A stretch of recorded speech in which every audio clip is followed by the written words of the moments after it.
మహేశ్వరులు సృష్టించిన బ్రహ్మవిష్ణు మహేశ్వరులు సృష్టించిన ఒక దత్తాత్రేయుడు స్వామి గుడికి ఈ స్వామి గుడికి వచ్చిన వాళ్ళు అందరూ కూడా అష్టవైశ్వర్యాలు అన్నీ కూడా ఆరోగ్యం కాడి నుంచి అన్నీ కరెక్ట్గా ఉంటాయి. ఈ గుడి కట్టేటప్పుడు కూడా సచ్చిదానంద స్వామీజీ గారు అభిషేకం చేశారు గుడి మీద అండి. ఆయన చెప్పారు, ముందు ప్రసారం చేశారు మైకుల్లో కట్టన. ఈ అభిషేకం ఈ గుడి ఆ ఏళ ప్రారంభించేటప్పుడు 3 గంటల సేపు పైన అభిషేకం చేశారండి. ఆ 3 గంటలు కూడా బయట ప్రకటన ఇచ్చారు, ఏంటి బ్రహ్మవిష్ణు మహేశ్వరులు నేను అభిషేకం చేసిన చెప్పి కూడా తిరుగుతారని పక్కాగా చెప్పారు. మేము ఎంత ఏదైనా జర ఆ వేళ ఈయన చేసుకుని ఆ ప్రోగ్రాంలో మేము పార్టిసిపేట్ చేసామండి. నిజంగా అండి ఆయన పైకి వెళ్ళి గుడి మీదకి వెళ్ళి ఆ కర్రలు కట్టి ఆ పైకి మెట్లు కట్టి అక్కడ అభిషేకం చేశాడు 3 గంటలు. ఆ 3 గంటలు కూడా 3 గండబేరణ పక్షులు వచ్చాయండి. 3 గంటలు కూడా అలా తిరుగుతూనే ఉన్నాయండి. పన్నులు పోయకుండా ఇదంతా జన సంసారం కాదు, మన ఆంధ్రాలో కాదు, తెలంగాణలో కాదు, మద్రాసు నుంచి కూడా పోలీస్ డిపార్ట్మెంట్ వచ్చి ఇక్కడ ఇదంతా కూడా సెక్యూరిటీ ఇచ్చారు.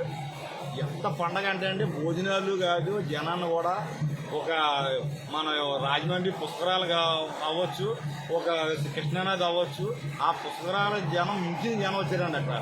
అలాంటి జనాన్ని నేను ఈ పిఠాపురం గడ్డ మీద నేను చిన్నప్పుడు పుట్టాను, నాకు తెలిసిన వాటిలో అంత జనం ఎప్పుడు చూడలేదండి.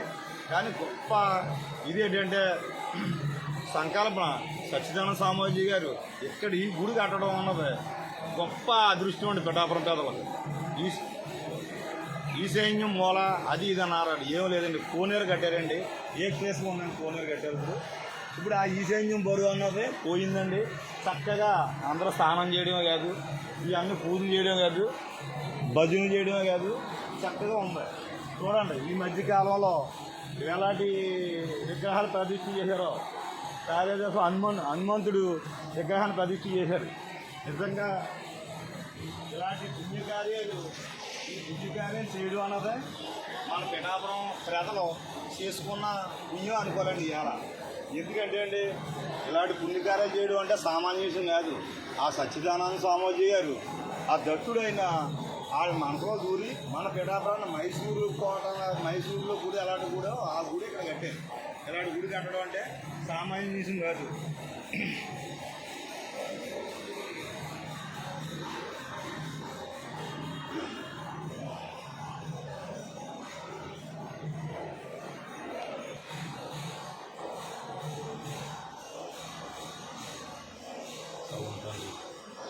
మా సమస్యలన్నీ ఒప్పుడు చేయదండి. ప్రతి ఒక్కరు కూడా నీ పాదాల కాడికి వచ్చిన వాళ్ళు వాళ్ళ మనసు వృధా చేయకుండా వాళ్ళ కోరికలు వాళ్ళ బాధలు వినాశకాలు చేసి వాళ్ళ కోరికలు తీసుకెళ్ళి నీ గొప్ప హనుమాన్ అంటే చాలా గొప్ప విలువైన దేవుడు.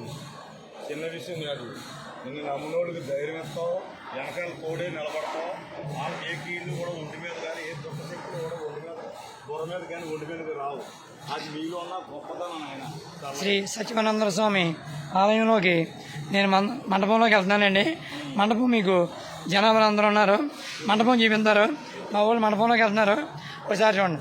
ఆ మా వాళ్ళు మండపంలోకి వెళ్తున్నారు కదా, కసిరెడ్డి నాగేష్ గారు సీన్ గారు, అదే మండపం అండి.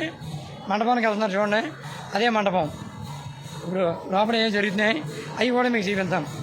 లోపల ఏం జరుగుతున్నాయో మీకు అంతా కూడా నేను చూపిస్తాను. చూడండి మా వాళ్ళు నడిచేస్తే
ఆయన అడగండి ఆయన అడగండి ఆయన చెప్పండి ధ్యానంలో ఉన్నారు సరే